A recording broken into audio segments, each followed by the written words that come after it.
everyone, and good evening. Welcome to the Linglobe channel. This time, we'll be bringing you content about preserving the world's languages for the future. Please enjoy it to the end.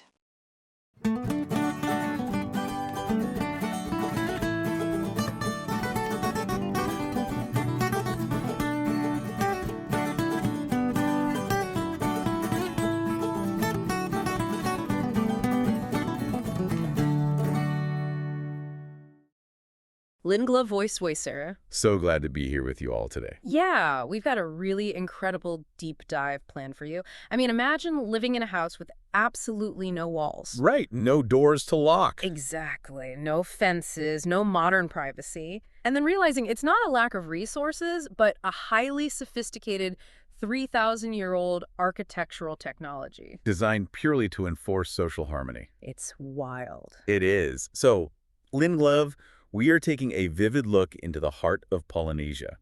Let's pull up the very first slide titled, The Spirit of Samoa. Yeah, this slide really sets the tone. We're looking at a living, breathing spirit here, not just history under a microscope. Right, it's a cinematic journey into their language, their culture, and just the pure joy of the Samoan people. A baseline of vitality that has survived global upheaval, which is, incredibly rare. It really is. And to understand that survival, we need the hard data. That brings us to our second slide, titled The Heart of Polynesia. Oh, the demographics. Yeah. The sources outline a core population of over 250,000 Samoans living natively. That's between the independent state of Samoa and American Samoa. Right, which sounds small, like a mid-sized American suburb, basically. Exactly. It's easy to look at that and just, dismiss it as an isolated community in the massive Pacific Ocean. But what's fascinating here is the sheer depth of their roots. We're talking about a continuous identity stretching back over 3,000 years. 3 millennia. That's just staggering. It is. They truly earned the title, the Cradle of Polynesia. Yeah. While ancient European empires were fracturing, the ancestors of the Samoan people were executing this massively sophisticated maritime expansion. Right, using outrigger canoes and celestial navigation. But let me push back a little on the romanticism here. Sure, okay. Because usually an isolated island population hits a resource wall, right? They stagnate. Well, yeah, that happens if they're actually isolated. But Samoa was never static. It was a hub. Ah, okay. Yeah. That makes sense. Yeah, they were a central node trading and navigating across the Pacific. They aren't a remnant, they're an anchor point. And that anchor concept is huge when we move to the next slide, titled An Ocean Unbound. This is where the scale just completely shifts. Yeah, it really does. The slide points out a global diaspora of over 600,000 Samoans worldwide. More than double the native population. Right. It's like a giant banyan tree. The roots are deep in Samoa, but the branches stretch all the way to Auckland, Sydney, the United States. From a sociological standpoint, that usually means the death of a culture. Because of assimilation. Exactly. Usually the diaspora loses the language and customs by the second generation, but they resist this. So how does that work? How does a kid born in, Utah stay tied to that central source? It's an active, formalized system of mutual obligation. Remittances flow back to the islands, and in return, the islands provide cultural authenticity. Like a matai, chiefly titles. Yes, exactly. Families save up to fly back and participate in these bestowal ceremonies. It's a continuous feedback loop. Okay, so the ocean is just a highway for them. Completely. And the vehicle for that connection is their language. So let's transition to the next slide, titled Roots of the Voice, the Austronesian Tree. This is where we see the linguistic glue that holds it all together. Yeah, and the slide notes that Gagana Samoa, the Samoan language, has over 500,000 active speakers today. Which is statistically extraordinary for an indigenous language. Right. And mapping this out, we see it comes from the massive Austronesian family down to the Polynesia subgroup. Yeah, which connects Gagana Samoa to languages like Tongan, Hawaiian, and Maori. But wait, how do linguists actually prove that connection across thousands of miles of ocean? Through systematic phonetic shifts. It's essentially mathematical. Like specific sounds changing in predictable ways. Exactly. A sound in a Proto-Polynesian word might become an S in Samoan, but an H in Hawaiian. Oh, wow. So it's a definitive linguistic fingerprint. Precisely. It proves they carried a highly adaptable cognitive framework with them. And that adaptability faced a huge test, which we see on the next slide, titled 3,000 Years of Evolution. The timeline of survival. Okay, let's unpack this. We have ancient isolation building this distinct identity. Then, boom, the 19th century hits. Contact with English and Western missionaries. Which is usually the end of the line for indigenous languages, right? Yeah, if we connect this to the bigger picture, colonial contact almost always leads to deliberate linguistic erasure. Banning the native tongue in schools, economic marginalization, things like that. Right, but Gagana Samoa defied all of that. It's fiercely living today. It's an official language. So how did they pull that off? Was it just luck? Not at all. It was strategic. Their traditional system, Fale Samoa, relies heavily on complex oral traditions and oratorical debates. Ah, so their politics demanded the language. Exactly. When missionaries brought literacy, Samoan leaders didn't surrender. They weaponized writing to encode and preserve their culture. That is just brilliant. They absorbed the foreign tech to save themselves. They absolutely did. Let's look deeper into how this language actually works on the next slide, titled The Anatomy of Gagana Samoa. The VSO engine. Right. So English uses subject-verb-object, the chief built the house.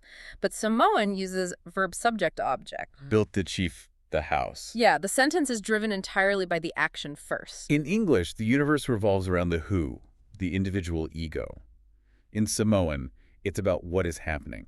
So does putting the action first fundamentally shift how a speaker perceives the world? Does it make them more action-oriented? Well, strict linguistic determinism, the idea that language controls thought, is heavily debated. But the weak version holds water here. How so? When your grammar habitually forces you to prioritize the action, it reinforces their sociological reality. The community event is paramount. Wow. So the individual is just a participant in the collective action. Exactly. And it's highly efficient. The slide also mentions they use structural modifiers instead of strict word inflection. Right. They use prefixes and particles. Instead of mutating a root word, it makes it visually and phonetically consistent. Which is perfect for an oral tradition. You don't have to memorize 1,000 irregular verbs. Exactly. It's a modular, brilliant system. So how do you capture that brilliantly oral system on paper? That brings us to our next slide, titled Crafting the Script. The 19th century Latin-based system. Yeah, formalized by the missionaries. It must have been so difficult to capture those nuances. Well, the missionaries actually respected the phonetic reality of Gagana Samoa. They didn't force English spelling rules onto it. Thank goodness, with all our silent letters. Right. The script is beautifully simple, just 5 vowels, A, E, I, O, U, and 14 consonants. That's the entire alphabet, just 14 consonants. Yeah. They mapped a single, consistent letter to every distinct sound. They even included the glottal stop to capture rhythmic pauses. So they created a perfectly transparent container for this ancient spoken heritage. Completely without losing its essence. I love that idea of a transparent container. It bridges perfectly to our next slide, titled The Samoan Fale. The architecture. This is fascinating. Right. We move from the structure of the language to the physical structures of daily life. The Fale have this meticulously crafted domed roof. Lashed together with Senate rope. Yes, but the craziest part is there are absolutely no walls. The breeze and light just pass freely through the home. In Western sociology, architecture dictates behavior through defensive privacy. Walls, locks, protecting the nuclear family. But the Fale is the exact opposite. Yes, it reflects Fale Samoa values perfectly. Living without walls enforces radical transparency. But, I mean, practically speaking, anyone walking by can see you eating or arguing. Doesn't that create massive social anxiety? Well, it functions on a different type of social control, not police or contracts, but mutual respect and avoiding public shame. Because you literally can't hide a conflict behind closed doors. Precisely. If there's discord, it pollutes the shared space. The extended family and chiefs have to step in and resolve it immediately. That is just wild. The physical architecture literally forces communal harmony. And physically, the open design lets cyclonic winds pass right through during typhoons without blowing the roof off. Form perfectly matching function. And that commitment to the collective over the individual doesn't stop at the house. Not at all. Here's where it gets really interesting. Let's look at the next slide, titled Skin as a Canvas, Pea and a Malu.